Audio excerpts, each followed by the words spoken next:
Saw this guy get out of the car, and I kind of had, my first thought was like, oh my gosh, what did I get myself into? Like, I don't know. I don't know how this is gonna go. He just looked so kind of depressed, and you can tell he had had a really rough life. It didn't seem like he was expecting anything good to happen. I loaded him up and was just like, okay, like, let's go learn about this dog. I don't know what he's gonna be like.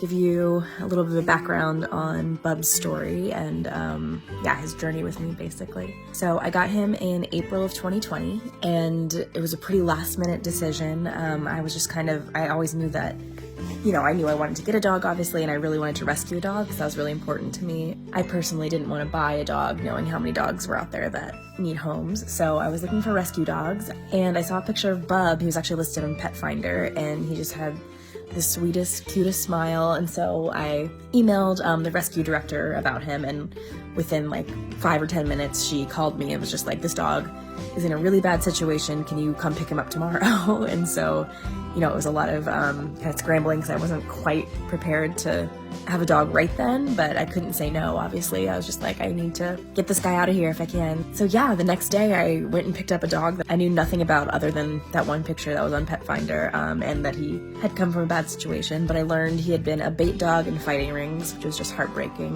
He was covered in scars and bite marks, you know, all over his back and hind end and face, and very underweight. He was about 20 pounds underweight and was just scared and just not engaged at all. Like, he wouldn't cuddle with me, he wouldn't lick me. Yeah, I just kind of took it on at his pace and let him dictate the terms and the speed of where our relationship went, basically. I just wanted him to know that he was safe and none of that horrible stuff was ever going to happen to him again, and, you know, this was the start of a whole new life for him.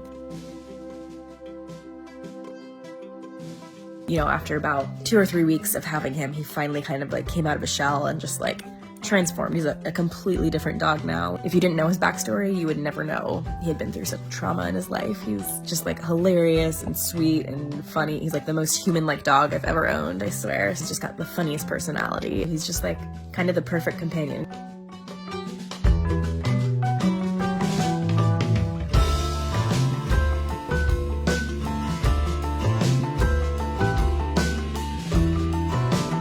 About 6 months after I adopted Bub, then I foster failed with my second dog, Simon. I meant to just foster him, but, you know, about 2 weeks after I brought him home, I, of course, fell in love and couldn't let him go either. So it's been so incredible to watch those two interact together, because Simon has a lot of resource guarding issues, and, you know, he was also fresh from a bad situation. He'd been chained up outside for his entire life and had basically no socialization. He'd never been in a house before.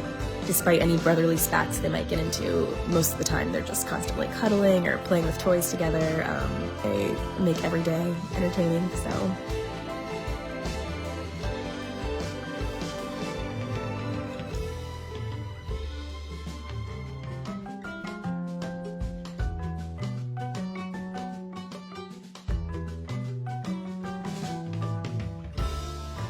Ever since I got these two, I've become such a big rescue advocate, especially for pit bull type dogs. You know, they have such this horrible reputation, and so there's so many of them in shelters because most people either don't want to adopt them, they're scared, or they just can't adopt them because of breed-specific legislation, which doesn't allow them to own pit bull type dogs in certain cities or locations or apartment buildings, which really infuriates me because so many, like, bully breeds are just like any other dog. Like, they have individual personalities. There's some that like dogs and some that don't like dogs, and that doesn't mean they're, you know, vicious killers. It's just a personality that you have to determine. Like, definitely don't be scared to adopt them because of the reputation, because I promise you, I don't think I'll ever get another kind of dog. And they are just so wonderful, and I want everyone to experience what we have with these dogs and just like the sheer joy that they bring us. It's definitely been a journey having these guys, and it's been less than a year now, which is crazy to me because I can't imagine life without them at all.